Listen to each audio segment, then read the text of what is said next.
Tout-puissant, quand mon cœur considère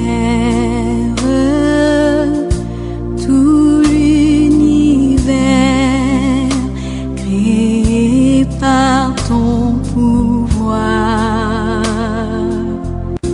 le ciel d'azur, les éclairs, les tonnerres, le clair matin, où les ondes... Ave Maria, frères et sœurs bien-aimés, que la paix et la joie vous soient données de la part de notre Seigneur et Sauveur Jésus-Christ. Aujourd'hui, nous allons conclure notre série de méditation sur les grands personnages de la Bible en parlant de Saint Paul. Nous avions déjà introduit la vie de Saint Paul dans la dernière méditation. Eh bien, aujourd'hui, nous continuons.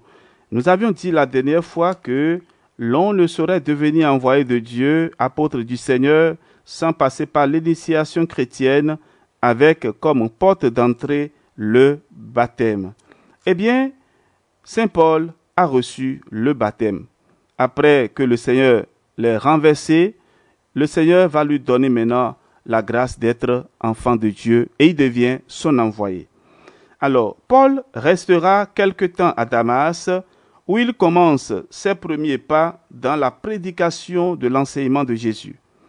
Mais suite à l'opposition qu'il y rencontre, Paul va s'évader pour se rendre à Jérusalem auprès de Pierre, le prince des apôtres, afin de mieux approfondir les mystères de la vie du Christ. Nous lisons cela dans les Actes des Apôtres, chapitre 9. C'est à ce moment qu'à Jérusalem, alors qu'un bon nombre de Juifs le fuient, que Paul fait la connaissance de Barnabé, qui deviendra par la suite son compagnon dans la mission. Lettre de Saint Paul aux Galates, chapitre 1er, versets 18 à 19. Toujours à cause de l'hostilité des Juifs, Paul quitte Jérusalem pour se rendre à Tarse. C'est dans cette ville de Cilicie que Barnabé viendra le chercher pour se rendre à Antioche, qui est devenue, après Rome et Alexandrie, une grande communauté. Antioche est le lieu où, pour la première fois, les disciples du Christ vont recevoir le nom de chrétiens. Et ce sera le point de départ de l'activité missionnaire de Paul. Actes des Apôtres, chapitre 11. Paul, le grand missionnaire, va travailler à l'évangélisation du monde païen à travers 3 voyages missionnaires qui le conduiront d'Antioche à Rome, en passant par Philippe, Thessalonique, Athènes, Corinthe, Éphèse, Jérusalem, Césarée, Malte, etc. Dans cette expansion missionnaire, 3 soucis majeurs habitent l'apôtre des nations: vivre pour le Christ. Et lui-même dira: ma vie présente dans la chair, je la vis dans la foi au Fils de Dieu qui m'a aimé et s'est livré pour moi. Galates chapitre 2 verset 20. Annoncer l'évangile. Oui, annoncer l'évangile n'est pas un motif d'orgueil pour moi. C'est une nécessité qui s'impose à moi. Malheur à moi si je n'annonce pas l'évangile. 1 Corinthiens 9 verset 16. Créer et consolider les communautés chrétiennes. Il dira dans sa deuxième lettre aux Corinthiens chapitre 11 verset 28, ma préoccupation quotidienne, le souci de toutes les églises. Frères et sœurs, la préoccupation de tout bon missionnaire et même de tout chrétien doit être de vivre pour le Christ, d'annoncer l'évangile en parole et en acte et de travailler à sa manière au rayonnement de l'Église. Dans le but d'aider les chrétiens et les âmes de bonne volonté à mieux connaître, à mieux aimer et mieux servir le Christ, Paul va écrire 13 lettres ou épîtres: Romains, 1 et 2 Corinthiens, Galates, Éphésiens, Philippiens, Colossiens, 1 et 2 Thessaloniciens, 1 et 2 Timothée, Tite, Philémon et aux Hébreux. En lisant les écrits de Saint Paul, nous trouvons de manière très explicite l'exposé de la foi chrétienne. L'axe de rotation de toutes ces lettres est le kérygme. Jésus-Christ est mort et ressuscité pour le salut du monde. Première lettre aux Corinthiens, chapitre 15, versets 1 à 7. Annoncer et aider les autres à comprendre le mystère de la mort et de la résurrection du Christ doit être la principale préoccupation de chaque chrétien. Pour Paul, c'est par sa croix, par son sang versé pour nous et surtout par sa résurrection que le Christ nous a libérés de l'esclavage du péché. Car si le Christ n'est pas ressuscité, vaine est notre foi, vous êtes encore dans vos péchés. Nous lisons tout ceci dans la lettre aux Galates chapitre 3, la lettre aux Colossiens chapitre 2, la lettre aux Romains chapitre 3 verset 25 et aux Éphésiens chapitre 1er verset 7, enfin première lettre aux Corinthiens chapitre 15 verset 17. Puisque les chrétiens sont libérés du péché, ils doivent désormais mener une vie nouvelle dans le Christ, sous la conduite de l'Esprit Saint qui habite en eux. Lettre aux Romains, chapitre 8, et première lettre aux Corinthiens, chapitre 3, verset 16. Frères et sœurs, accepter de devenir chrétien, c'est s'engager dans une vie nouvelle avec le Christ et se laisser conduire par l'Esprit Saint. Pour Paul, c'est par la foi en Jésus-Christ et non par la pratique des œuvres de la loi que l'on est sauvé. Croire en Jésus-Christ, c'est désormais vivre selon sa loi qui est essentiellement basée sur la charité. Première lettre aux Corinthiens, chapitre 13. Le disciple du Christ doit mettre toute sa foi en Jésus-Christ et pratiquer la charité. Pour Paul, l'Église est le corps mystique du Christ. Le Christ est la tête et les fidèles sont les membres de ce corps. La lettre aux Colossiens, chapitre 1er, verset 18 et Éphésiens 1er, verset 22 à 23, que nous pouvons lire avec beaucoup de joie. Tous les chrétiens, en tant que membres du corps du Christ, doivent aimer l'Église et rester unis au Christ qui est leur tête. C'est par le baptême que l'on devient membre du corps du Christ qui est l'Église. Nous sommes plongés dans la mort avec le Christ Jésus pour ressusciter avec lui pour une vie nouvelle. Baptisés en Jésus-Christ, c'est dans sa mort que nous avons été baptisés. Par le baptême en sa mort, nous avons été ensevelis avec lui afin que, comme Christ est ressuscité des morts par la gloire du Père, nous menions nous aussi une vie nouvelle. Romains 6, 3 à 4.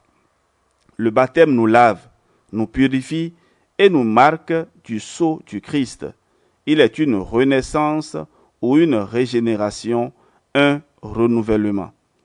Le baptême assure l'unité entre les membres du corps du Christ. Un seul Seigneur, une seule foi, un seul baptême. Éphésiens 4, 5. Le baptême, frères et sœurs, nous apporte plusieurs grâces. La purification, la renaissance, la régénération, le renouvellement, etc. Il est le signe de notre appartenance au Christ. Paul, en s'appuyant sur la tradition, met un accent particulier sur l'Eucharistie comme repas du Seigneur. 1 Corinthiens 11, 17. Mais aussi comme communion au corps du Christ. 1 Corinthiens 10. L'Eucharistie doit occuper la première place dans notre vie de chrétien.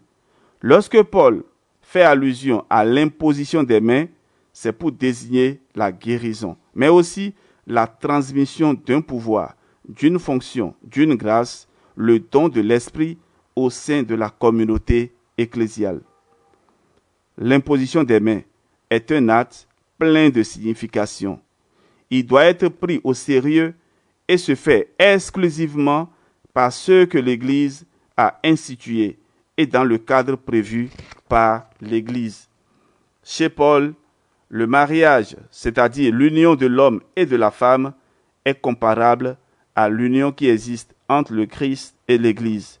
C'est un mystère grand, comme il le dit dans sa lettre aux Éphésiens, chapitre 5. Dans le mariage, l'homme et la femme doivent imiter la relation d'amour qui existe entre le Christ et son Église. Dans son activité missionnaire, Paul va annoncer l'Évangile avec pleine assurance et persévérance. Il va assumer sa mission jusqu'au bout.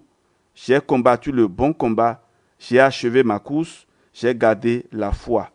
Deuxième lettre à Timothée, chapitre 4, verset 7. Bien qu'étant chef, il refuse d'être autoritaire et impassible. Au contraire, il est plein de tendresse et d'amour envers ceux que le Seigneur lui a confiés. Les responsables de famille et de service, les chefs des communautés chrétiennes doivent diriger ceux que le Seigneur leur a confiés, non pas de manière autoritaire, mais avec amour et tendresse.